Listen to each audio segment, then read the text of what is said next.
16 E aqui eu quilos, quero né? deixar um depoimento de um cliente, certo? Que emagreceu 16 quilos, reverteu o diabetes, não precisou mais de remédio para hipertensão. Eu tinha problema com glicemia, minha glicemia ficava variando entre 120 e 130. Eu tomava um comprimido de metformina, minha pressão também era alta, considerada alta, né? Baixei para 76. Hoje eu peso em torno de 80 quilos. E aí nós conseguimos aí, né, junto, né, eu e Israel, essa questão de abaixar a glicemia, hoje está em torno de 90, né? Esse foi apenas um caso de centenas de clientes que já passaram comigo aí, que aprenderam a fazer uma alimentação anti-inflamatória para baixar a insulina, que eu vou ensinar já na sequência, tá? Aprenderam a fazer jejum gradativamente, sem queimar largada, porque às vezes quando a gente aprende o jejum já quer ir para o nível mais rápido possível para emagrecer. Emagrece, só que você queima a largada. Eu venho trazendo aí um ensinamento para não queimar a largada, ou seja, para tirar o máximo de tempo de benefício com o jejum, tá? E você pode ser o próximo a ter sucesso com o jejum, com a alimentação e com o turbo da tireoide, que eu vou falar lá no final, que a grande maioria tem um problema com a tireoide de falta de nutriente. Vamos lá, que você seja o próximo, né? Só que antes disso eu preciso que você entenda uma coisa muito importante. Ouça com clareza, tá? Tem muita informação errada, principalmente com o consumo de gordura. E eu quero contar uma breve história, vou voltar no passado aqui para te entender algumas coisas para fazer sentido aí num contexto, senão você não vai entender, vai ter medo desse tipo de alimentação.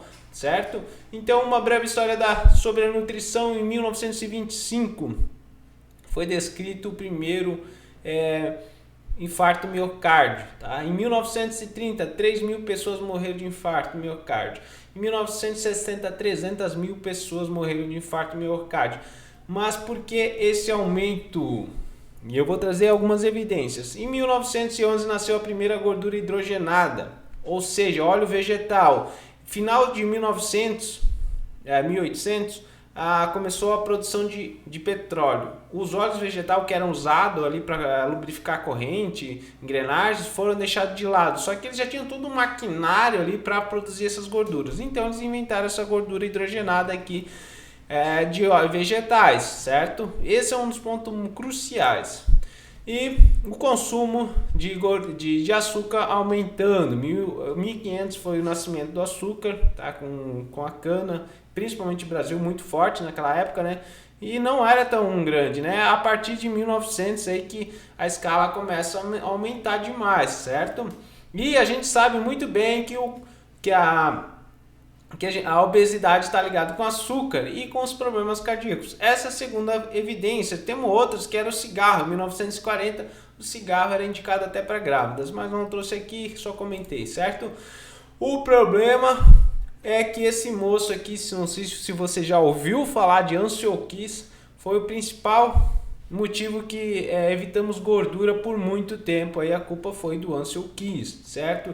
Ele trouxe estudos tendenciosos patrocinados pela indústria farmacêutica, pela indústria alimentícia do açúcar, tá?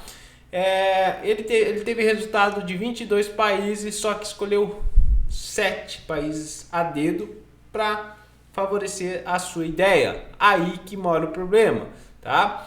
Então ele fez a gente errar até hoje e ter medo de comer gordura, comer ovo com bacon, por exemplo. O Japão não comia gordura, tá tudo certo, o Japão não comia gordura. Ao mesmo tempo, o Japão também não consumia açúcar refinado. Os Estados Unidos consumiam um elevado consumo de gordura, só que ao mesmo tempo um elevado consumo de açúcar, ou seja, onde tinha a maior recorrência de problemas cardíacos, certo? Então não levou em consideração esse ponto do açúcar, ou deixou de lado, né, como ele já escolheu a dedo os países, tá? Então, esse moço, financiado pela indústria alimentícia, tá, trouxe esses dados aqui e foi bem acatado pela indústria, foi bem acatado pelos governos, tá? Mas ao mesmo tempo, tinha o John Wickett, também falou, ao mesmo tempo que ele falou da gordura fazia mal, ele falou não, puro, branco e imortal. Só que ninguém deu ouvidos para ele. Então, a gente sabe que a gente vive um mundo muito tendencioso, principalmente pelo dinheiro, né? Então, o que aconteceu? Em 1977, pelos achados de Ansel Keys, foi instituída a pirâmide alimentar. Coma menos gordura, colesterol, e coma mais carboidratos. O que aconteceu depois dessa instituição da pirâmide alimentar? Vocês podem ver aqui, foi um aumento acentuado no nível de obesos. Obesos, pessoas magras, que até em 2003, 2004, as pessoas obesas ultrapassaram os magros, tá? E as pessoas extremamente gordas aumentaram 329% e as obesas aumentaram 128%, tá? Ou seja, açúcar que está em cima da pirâmide alimentar, que vira a glicose, é a mesma base do que embaixo, só que carboidratos que são amidos que viram glicose, glicose em cima e glicose embaixo. As carnes e gorduras foram deixadas de lado porque faziam mal, mas a gente sabe muito bem que não é bem por aí a história. Então, quando se come menos gordura, vai se tirar energia da onde? Dos carboidratos. E a coisa só piorou depois da instituição da pirâmide alimentar, certo? Vai aqui, ó. Desde 1960, aqui 1977, a curva da obesidade, do diabetes, do câncer, dos problemas de saúde só aumentaram.